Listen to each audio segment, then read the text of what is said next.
As someone who's honestly never had like an actual adult relationship, but who sees so many clients dealing with relationship issues, I think I can offer a really useful, fairly objective astrological point of view.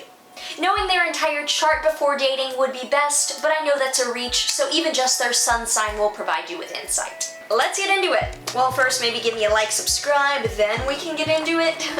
Aries. Firstly, I'm surprised if you even got the chance to watch this video before getting into it with them. They see you, they pounce. Predator. Not like that. Like, they chase. They're into the chase. That's number one. Aries is into the chase. Playing hard to get in a shitty but kind of playful way is super up their alley. They're also the type of person to text you and immediately expect you to be down to do whatever they want. They want it, they're extremely straightforward. You need to show up or get ready for them to find someone else too. If you're into a very straight shooter, possibly to like a creepy point of how much they like you, and Aries is totally up your alley. It's not on you to force them to stay with you, but if you are with them for a more long-term basis, you will realize that they have transdisciplinary ADHD, so to speak, in like all areas of life. That's a joke. Don't come at me for romanticizing mental illness or like joking, like not diagnosing an entire sign. It's a joke. They want fun, they want excitement, and they want you to be direct about what you want. It's like an action movie love affair. And if they do lose interest, it's really not about you and it is about them. Sometimes they get hungry and they forget to text you about your birthday. If you value maturity above all else, maybe not for you. But if you value excitement and a once-in-a-lifetime energy, chef's kiss. Taurus is a hard pivot from Aries. Aries is more likely to be the incel, Taurus is more likely to be the simp. Like lifelong simp. They got your back. Even if you fuck up, a Taurus is the most grounded, fixed earth, like dependable sign. They're the best, I would say, like hands down for a long-term committed relationship. And the worst for an exciting fling. Their end goal is being 75 with you, married for over 50 years, reading the newspaper together in a little cottage. They're a long-term investment.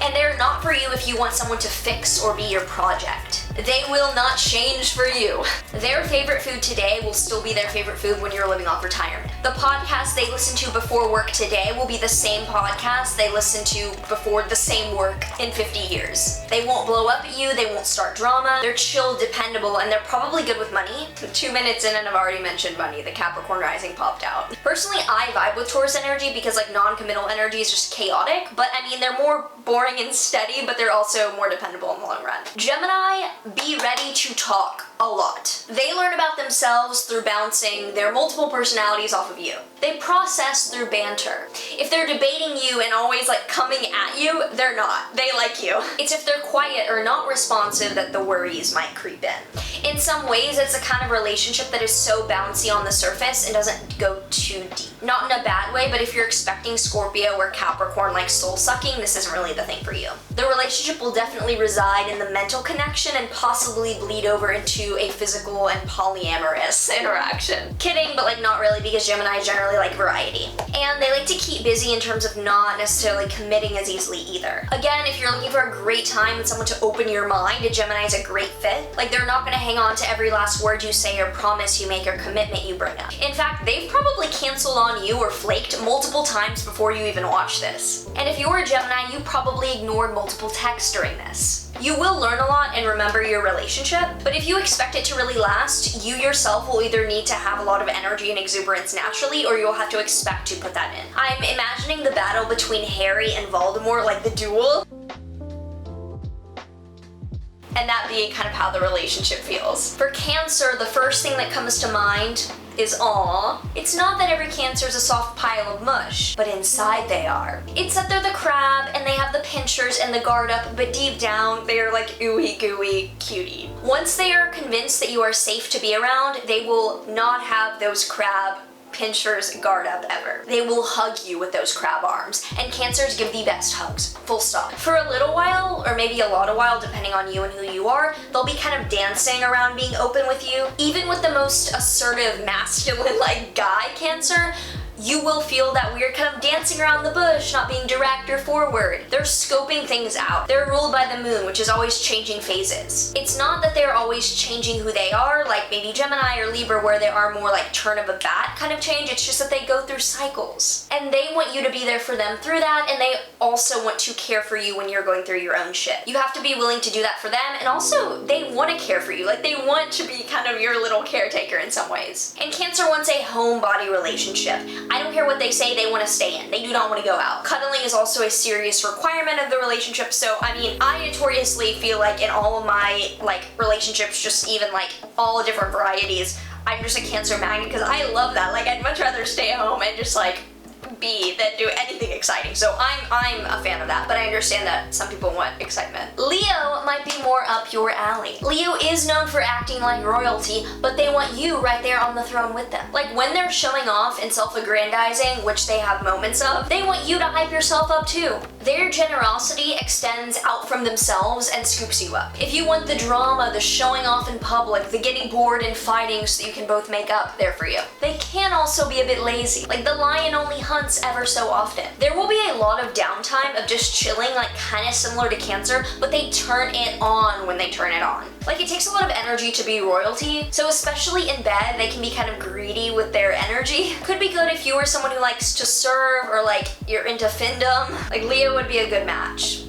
if you want someone to berate you and you to serve them. And the drama and the exaggeration is literally them, not just to impress you on a first date. Like, they're not performing out of faking something. The extraness is them, and if that's entertaining to you, great. If it's not and it's a lot, that's not gonna change, so not for you. Leo is ruled by the sun, the most consistent orbit in the sky, so they are loyal as fuck. So if you aren't ready to commit to that level, like, don't even fuck around. Leo's ego, it'll kill them if you like also don't reciprocate that, so don't play them. Virgos are the secret freaks of the zodiac. Square one, that needs to be said. The shy, polite exterior, it's not that they're faking it, they're just very speculative, but underneath, there's a lot. If you were up to par with their intellectual and hygiene standards, you might get to see that part. Virgo is just very particular, and they're there to help you as well. They do offer a lot of mostly constructive criticism, but they are always bettering themselves and biohacking or like reading. Like, they're always on this improvement journey. And they're probably an avid exerciser and meditator. So if you aren't also someone that takes your self-growth journey seriously, they're probably not for you. And they'll end up critiquing themselves more than they critique you, even if it's internal. Even if it seems like they're out to get you, they're like more so out to get themselves, and you're kind of in the line of fire. But if you take your growth in your life seriously, they will be right up to speed with you. And they're just handy to have around. Like, they untie a lot of knots and fit into small spaces. They know how exactly to deal with your in-laws, very practical guidance. But they will not put up with parenting you. So if you're not also like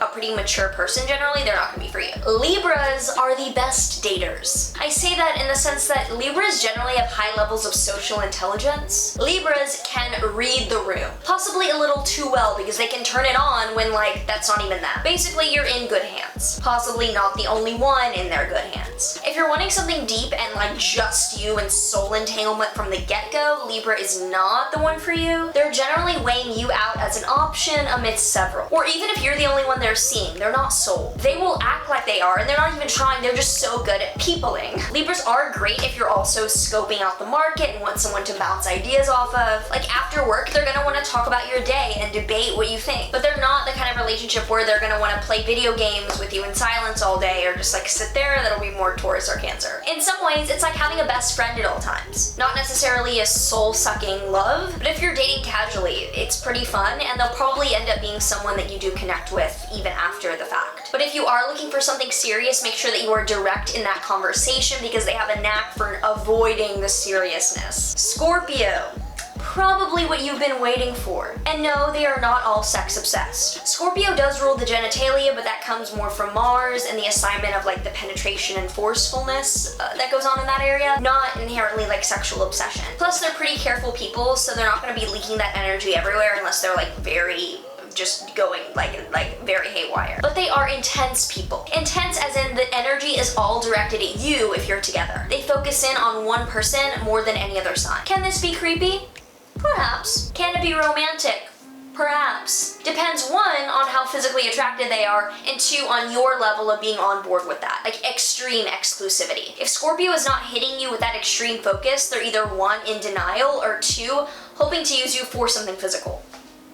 Not that all Scorpios are thinking this way, but they usually have a means to an end. Still doesn't even mean they'd be down to go through with sleeping with you. A Scorpio is confusing in this way, like they want to know you so well, and then when they get the chance to, they often panic because they don't want to get hurt. So you have to be patient with them in all aspects of opening up. Dating a Scorpio is like a deep dive that they're the one that wants to do it more than you, but you have to hold their hand during it. They feel so deeply and they're constantly scared that you won't. So if you are down to be open about how intensely in love with them you are, it's a great fit. And if you're scared and want something more on the surface or less weighty, you probably want the next sign. Dating a Sagittarius is an experience. It's a whole around the world in 80 days in every conversation. They're mutable fire. They're literally the wildfire. And they're probably the life of the party that you met them at, or the forum. And they will keep it that way in the relationship. Even just you two alone will be a lot to handle. Like they spew a lot of energy around. So if you're more possessive or want someone more focused on just you, probably want the Scorpio over the Sag. They will be totally talking up a storm with everyone they don't know at the party, so much so that they might not even make it to you if you're dating them. And along with Gemini as well, this whole axis does tend itself more towards polyamory or open relationship experiences. And they might not even let the conversation turn into one that talks about commitment. Not that they're afraid of it, they're just always running in life. So if you're wanting an adventure, someone to go on trips with and broaden your horizons, a Sagittarius is so exciting and perfect for that. They are hilarious and they are your hype man. Like they're in your pocket all the time to cheer you up. And they're especially funny because they tend not to be self-conscious, or they get over that. They can be a lot to handle. Living with a Sag means singing in the shower, screaming during sports games, just loud talking in general. So it's a nice fun purchase, but be aware of the hidden fees, so to speak. With a Capricorn, well first, if you're a sugar baby, you picked well. If this is a regular relationship you're getting into, this is one of the signs that I would definitely recommend listening to all the way through. Because Capricorns notoriously guard their emotions like a safety deposit box. It's not that they don't have emotions or that they don't care about yours. It's that underneath all of those Saturn rings, they have this highly protected child's heart. And you can kind of even tell that because in a casual sense, they tend to be really sarcastic and still direct and very, very dry. They don't mess around. They don't put a smile on often. It's not that they're trying to put on a front and I say this is a Capricorn rising. It's just that like, if I don't have to try and it's gonna come off as a resting bitch face, okay. Deep down, they just wanna be really comfortable with you. And it can take a lifetime of chipping away to get there because like with Taurus, but on a more fearful level, Capricorn wants a worthwhile investment. They want a bond where both of you are being benefited. They don't want silly shit and they don't want experiences for the sake of just experiences. They want to build something. They're not just gonna pass time with you. Like they're not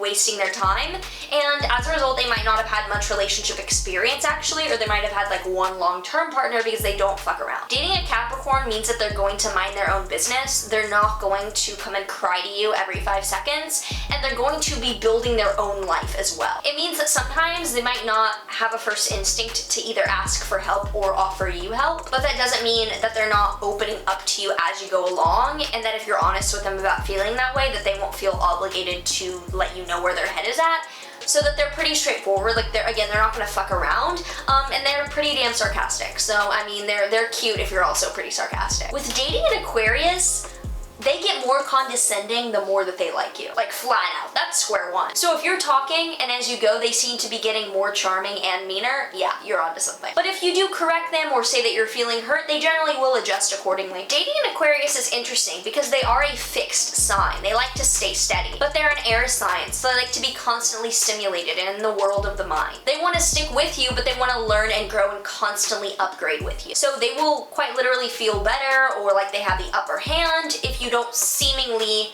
operate at as fast of a speed as they do. They also will not put up with childish shit in relationships. Like no lying, no immature games, no being late, like no. If being sketchy becomes the standard, they're already checked out. But if they care, they will be very awkward and endearing and nerdy as their mental Saturnian like weirdness translates into affection. Not the relationship if you want all the drama and all like the ooey gooey, but you will learn a lot and you'll grow a lot. And they'll probably info dump a lot of shit on you in a cute way. Pisces is another aw. Pisces, when you're dating, sees you as their muse. Whether or not they are an artist, that's how they see you. If they have feelings for you, they have an overwhelming amount of feelings for you. You can look into their eyes and see it. They're getting pregnant by the second. If you want the attached at the hip, where do you begin and I end kind of relationship, relationship, Pisces has got your back. Not for you if you're generally turned off by clinginess or over affection, but it is for you if you want a staying up all night talking to the stars and doing shrooms on the beach kind of bond. Like, they want to set up a tiny house in the middle of Canada with you and leave all civilization but cuddle all day. And it can be a bit of a fantasy where you don't know where each other ends and like who you are, but if you like that trajectory, then if that sounds like romantic to you, then go for it. But if you want something more stable and like you're growing your business empires, I don't know if Pisces or heavy Pisces placements will be your jam. Like, creating a relationship with them is like painting a beautiful painting together where you don't have to be as concerned for them maliciously going out of their way to hurt you. They just want to be on an island in the sun with you. If you want more of these low-key but highly abrasive and possibly offensive videos, let me know below. Otherwise, make sure that you like, subscribe, do all the things, and also let me know your experiences. Would love to hear your information so that I can live vicariously through you. There is one thing you're all forgetting, that endless morning will turn to night, and when you